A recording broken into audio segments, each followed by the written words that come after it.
Functional Physio presents ePoster 2020. Associated by Mind Academy and Sportson. Presenter Pooja Bansal. On title: Physiotherapy in treatment of conditions related to elbow joint. Hello everyone, my name is Pooja Bansal. I am student of BPT second year. This is my e-poster. I am going to present on topic physiotherapy in treatment of conditions related to elbow joint. I will talk about three conditions. First is tennis elbow, also known as lateral epicondylitis. Second is golfer's elbow, also known as medial epicondylitis. Third and last one, student's elbow, also known as olecranon bursitis or elbow bursitis. There are many other names also for this condition depending upon the cause. In this presentation, I will tell you what exactly these conditions are, what is the anatomy behind it, what are the causes, signs and symptoms, treatment given to treat these conditions, and most importantly, what is the role of physical therapy or physiotherapy in treating these conditions. All my data for this e-poster and presentation is taken from these sources: Electrotherapy by Jagmohan, Human Anatomy by B.D. Chaurasia, and lastly from healthline.com. Now I will start my presentation. The first condition is the tennis elbow, which is also known as lateral epicondylitis. It is the inflammation of tendons that join the forearm muscles on outside of our elbow. They are damaged from overuse. Repeating the same motion again and again will lead to the pain and tenderness on lateral side of our forearm. Anatomy behind tennis elbow. Lateral epicondyle. Lateral epicondyle is the bony bump present on the humerus. Humerus is the bone of our arm. It has two bony bumps, one on outside, one on inside. Outside one is known as lateral epicondyle. Inside one is known as medial epicondyle. The lateral epicondyle is what is affected in tennis elbow. It is also known as common extensor origin because most of the muscles which are responsible for extending our wrist and fingers originates from here. Examples are extensor carpi radialis longus, extensor carpi radialis brevis, extensor digitorum communis, extensor digiti minimi, extensor carpi ulnaris, etc. So these all muscles are connected to lateral epicondyle with the help of common extensor tendon. Most commonly affected muscle is the extensor carpi radialis brevis. Now, what are the causes? As the name suggests, first and most important cause is playing tennis. The function of the extensor carpi radialis brevis muscle is to stabilize the wrist when our elbow is straight, as in case of tennis playing.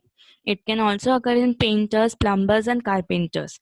Age is also one of the cause, although it can occur in all the ages, but most commonly affected age is 30 to 45 years. Third is the idiopathic cause. What are the symptoms? Symptoms are the pain or the burning sensation on the outer part of our elbow. In most cases, the pain begins as mild and slowly it worsens over weeks and months.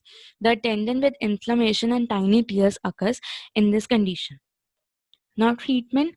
First most treatment line is giving the NSAIDs or steroidal injections. We can also give physical therapy. Physical therapy treatment is given in two ways. First is using the modalities. Second is prescribing the exercises. Modalities which are used in the treatment are as follows. First one is cryotherapy. Cryotherapy is given with the help of ice towel for 20 minutes every 3 to 4 hours for 2 to 3 days. Second is laser. Laser is given with energy density 1 joule per centimeter square. Third and last is the ultrasound, which is given in continuous mode for 5 to 8 minutes with intensity of 1 watt per centimeter square. Then exercises which are prescribed. Exercises are wrist range of motion, wrist stretch, pronation and supination of the forearm, wrist extension exercises, wrist flexion exercises, elbow range of motion, wrist radial deviation strengthening, forearm pronation and supination strengthening, and lastly wrist extension. In this presentation, I will talk about wrist stretch. Wrist stretch can be done both in flexion and extension. For flexion, the patient should hold his/her arm out straight without bending elbow and palm should face upward. Now, patient should use another hand to hold the fingers of outstretched hand and bend it towards the body. Hold that position for 15 seconds and repeat for 3 to 5 times. In case of wrist extension, the stretch is same, only difference is that the palm should face downwards in this case. Hereby, I complete the tennis elbow condition. Second is golfer's elbow. Golfer's elbow is most of the time similar to tennis elbow. Only difference is that it occurs in case of medial epicondyle rather than lateral epicondyle. So here occurs the inflammation of the tendons of common flexor origin. Anatomy behind it: medial epicondyle is the bony bump which is present on the inside of humerus bone. It is also known as common flexor origin because most of the muscle responsible for flexing our wrist and fingers originates from here. Example are flexor carpi radialis, flexor carpi ulnaris, palmaris longus. They all combine to and with the help of common flexor tendon to the medial epicondyle. Inflammation of this tendon is what gives it the name medial epicondylitis. Causes: as the name suggests, the first and foremost cause is playing golf. Other causes are like throwing, chopping wood with an axe, running a chainsaw.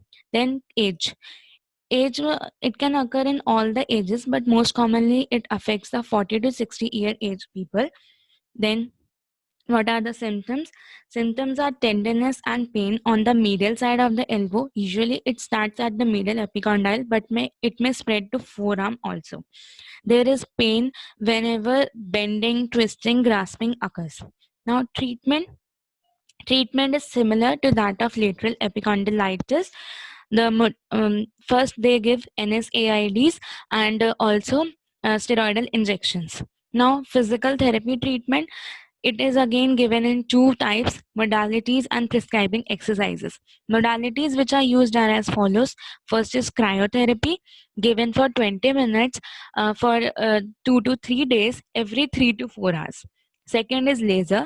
Laser is given with the energy density 1 joule per centimeter square. Third is ultrasound. Ultrasound is given in the continuous mode for 5 to 8 minutes with the intensity of 1 watt per centimeter square.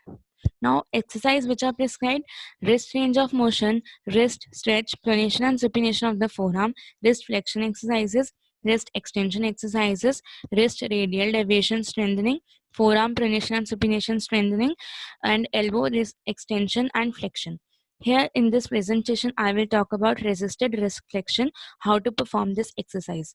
The patient should place forearm on table with hand hanging over the edge and palm should face upward. Patient should slowly lower down his or her hand with holding weight, then raise it back to original position. He or she should perform 1 to 3 sets of 15 repetitions. It is similar in case of resisted wrist extension also. Only difference is that now the patient should face palm downwards rather than facing upwards. So hereby I complete the second condition, that is golfer's elbow. Third and last condition, student's elbow. Student's elbow, also known as olecranon bursitis, Baker's bursitis, elbow bursitis. It is the inflammation of the olecranon process of ulna. Anatomy behind it: olecranon process is the process of ulna which fits perfectly into the olecranon fossa present on the posterior surface of humerus bone whenever there is full extension. In between the olecranon process, there is olecranon bursa. Olecranon bursa protects the olecranon process from any kind of friction. What exactly is bursa? Bursa is a soft bag of fluid which is found in joints in between tendons and bones to prevent the friction and to do the lubrication. Now, inflammation or bleeding of this bursa is what known as olecranon bursitis or student's elbow. Causes are mild but repetitive injury, like students. Here I've shown you the example: irritation over the elbow after a long time, like after a medical student is cramping for an exam, will cause inflammation of the elbow bursa. Other condition are arthritis, infection of bursa, like in case of diabetes. Idiopathic causes repetitive elbow movements. Now, symptoms are the pain around the back of elbow, swelling over the tip of elbow, and there is limited range of motion. Treatment: the treatment given is as follows: NSAIDs are given, then steroidal injections are also given, then a needle is inserted in the olecranon bursa to drain out the blood or any inflammatory part that is present there. Now we can give physical therapy for treating olecranon bursitis. Physical therapy is again given in two types: first through modalities, second through prescribing exercises. Modalities: the ice is given for 20 minutes after every few hours for 3 to 4 days. Second is heat therapy. Warm water is used, which is applied on the area of inflammation. Then exercises. Exercises are like pronation, supination, stretch, or by doing the wrist flexion extension stretch. I will tell you how to perform pronation, supination, stretch in this presentation.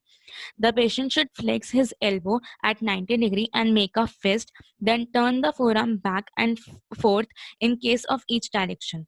He or she should hold it for 6 seconds and repeat for 8 to 12 minutes, 8 to 12 times.